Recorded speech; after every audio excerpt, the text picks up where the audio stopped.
Hello दोस्तों, स्वागत है आप सभी का महाकाल ऑर्गेनिक पर। आज दोस्तों हम लोग सीखेंगे कि घर पर लेमन ग्रास कैसे उगाते हैं। लेमन ग्रास को उगाने के दो तरीके होते हैं। एक तो आप इसे बीजों से उगा सकते हैं, दूसरा डंठल से।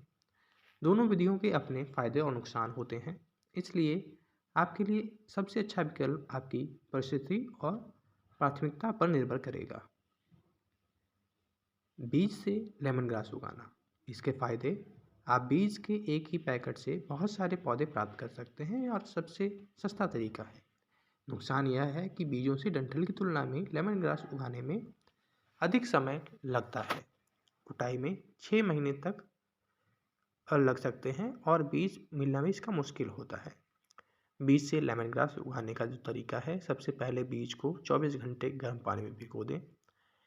एक अच्छी तरीके से जल निकासी वाली मिट्टी के मिश्रण के साथ जो बीज है उसको ट्रे में रोपण कर दें।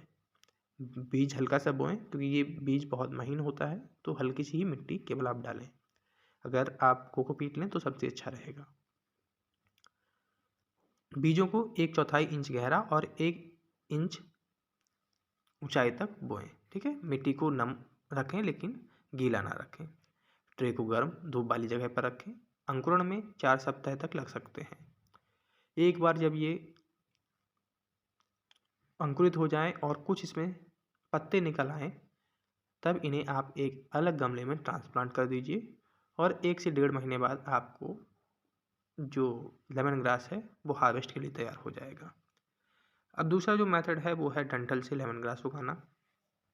डंठल से लेमन ग्रास उगाने के लिए के सबसे पहले फ़ायदे जान लेते हैं। यह बीजों से उगाने की तुलना में तेज़ होता है और आप 3 महीने में ही कटाई कर सकते हैं। और बीजों की तुलना में लेमन ग्रास की डंठल ढूंढना आसान होता है। कहीं से भी आप ले लीजिए, आपके दोस्त के यहाँ है तो दोस्त के यहाँ से ले लीजिए, आपके पड़ोस से है पड़ोस से लीजिए, नहीं तो नर्सरी में मिल जाएगा, नर्सरी से ले लीजिए। और वो कुछ समय बाद मल्टीप्लाई भी हो जाता है। इसलिए अगर आप घर में लगाना चाहते हैं तो डंठल 10-12 रुपए का मिलेगा, आप ले आइए, लगा दीजिए गमले में और फिर कुछ समय बाद वो मल्टीप्लाई भी हो जाता है। वो पूरे साल चलता है, ख़राब नहीं होता है। बस समय समय पर उसमें जो बेकार पत्तियाँ होती हैं उनको निकालते रहिए। इसका नुकसान क्या है? आप एक डंठल से उतने पौधे नहीं ले सकेंगे जितने आप बीजों से लेंगे, क्योंकि बीजों में क्या है कि बीज बोएंगे तो अगर आपने 2-3 ग्राम भी बीज बोए तो उसमें 50-60 पौधे उगाएंगे। लेकिन डंठल से क्या होगा, आप एक पौधा लगाएंगे तो कुछ समय बाद उसमें से जड़ें निकलेंगी और समय लेगा उसमें। अगर आप अपने लिए उगा रहे हैं तो कोई दिक्कत ही नहीं है। खेती के लिए उगा रहे हैं तो आपको बीज का उपयोग करना पड़ेगा। डंठल से लेमन ग्रास कैसे उगाएं? तो लेमन ग्रास का एक डंठल लें। डंठल का मतलब होता है कि जो बड होती है उसको ले ले और उसको, लेकिन लेना ध्यान रखिएगा हरा हो। उसके अंदर कम से कम 4 इंच का आपको तना लेना है। 4 इंच का तना नहीं लेंगे तो वो अच्छी तरीके से ग्रो नहीं करेगा। जो शीश की पत्तियाँ होंगी उनको आपको काट देना है। केवल निचला जो तला होता है 4 से 5 इंच का, वो ले लीजिए।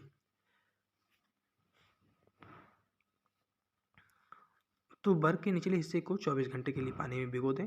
एक गमले को अच्छी तरीके से अच्छी जल निकासी वाली मिट्टी से भर लें।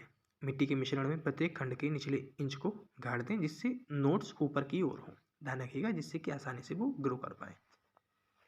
मिट्टी को आपको नम रखना है, गीला नहीं रखना है। गमले को गर्म धूप वाली जगह पर रखें जहाँ पर अच्छी खासी धूप आती हो। कुछ हफ्ते के भीतर ही उसमें आपको नई जो अंकुर है वो दिखाई देगा और कुछ हफ्तों में वो बड़ा होने लगेगा। आप जो भी तरीका चुनते हैं लेमन ग्रास उगाने के लिए, कुछ सामान्य सुझाव हैं जो आप दोनों ही मेथड्स में अप्लाई कर सकते हैं। कि लेमन ग्रास को प्रतिदिन कम से कम 6 घंटे की धूप आवश्यक होती है। तो अगर आप इसे धूप वाली जगह पर रखेंगे तो अच्छा होगा। मिर्ची अच्छी तरीके से जल निकासी वाली होनी चाहिए, लेकिन बहुत सूखी नहीं होनी चाहिए। थोड़ा बहुत उसमें मॉइस्चर बना रहना चाहिए।